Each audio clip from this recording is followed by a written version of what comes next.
آپ کو بتائیں کہ بارات سے پہلے گوشوارے جمع کرائیں۔ اب شادی کے خرچے میں ایف بی آر کا تحفہ بھی شامل۔ شادیوں پر ود ہولڈنگ ٹیکس میں 19% اضافہ، خوشی پر بھی کٹوتی۔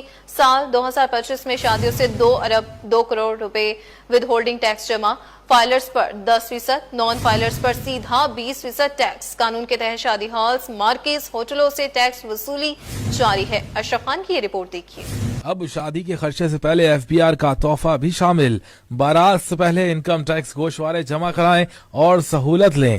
مالی سال 25 میں شادیوں پر ود ہولڈنگ ٹیکس میں 19% اضافہ، اب خوشی پر بھی کٹوتی ہوگی۔ رپورٹ کے مطابق مالی سال 25 میں شادیوں سے 2 ارب 2 کروڑ روپے ود ہولڈنگ ٹیکس جمع ہوا، جو گزشتہ سال 1 ارب 70 کروڑ، رواں سال 50 کروڑ کا اضافہ ہوا۔ رپورٹ کے مطابق شادیوں پر ود ہولڈنگ ٹیکس کٹوتی پورے ملک سے ہوئی، جس میں سب سے زیادہ ٹیکس وصولی میں کراچی، لاہور، اسلام آباد سر فہرست رہے۔ عوام کا اس ٹیکس پر شدید رد عمل، کہا کہ جو حال ہے اس کو ٹیکس دینا چاہیے، عوام پر بوجھ کیوں؟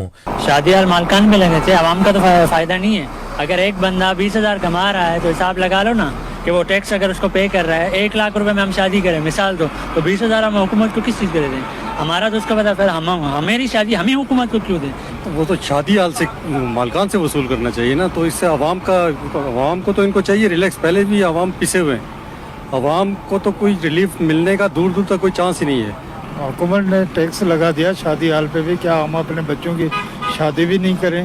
ہمارا یہی مطالبہ ہے کہ شادی ہالز پر ٹیکس لگانا بند کریں، کیونکہ شادی کو جتنا ہو سکے نکاح کو آسان کیا جائے، ہمارا ماننا یہی ہے۔ مہنگی تقریبات اور سخت نگرانی سے ٹیکس آمدن میں نمایاں اضافہ ہوا۔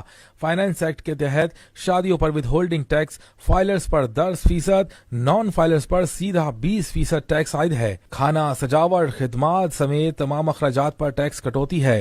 ایف بی آر کے مطابق ٹیکس فائلرز کے لیے ایڈجسٹمنٹ کی سہولت دستیاب ہے۔